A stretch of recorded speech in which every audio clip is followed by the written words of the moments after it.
多邊形嘅外角和，咁我哋發覺無論係幾多邊嘅多邊形呢，佢哋嘅外角加埋晒呢都係360度嘅。等我試下望一望呢個三角形先啦。咁我試下將啲角度調校下佢，無論點樣校法都好呢，當我將個圖形縮細嘅時候，你發覺呢，佢會變外角會變成一個嘅圓形。咁即係話佢哋嘅外角和呢就係360度啦。咁四邊形又點呢？咁我試下調校啲角度。好啦，將佢縮細，都係變翻一個嘅圓形嘅五邊形啊。將佢縮細，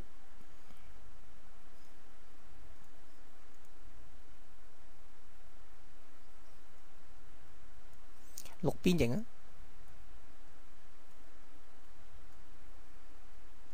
縮細。咁啊，外角和呢依然都係360度嘅。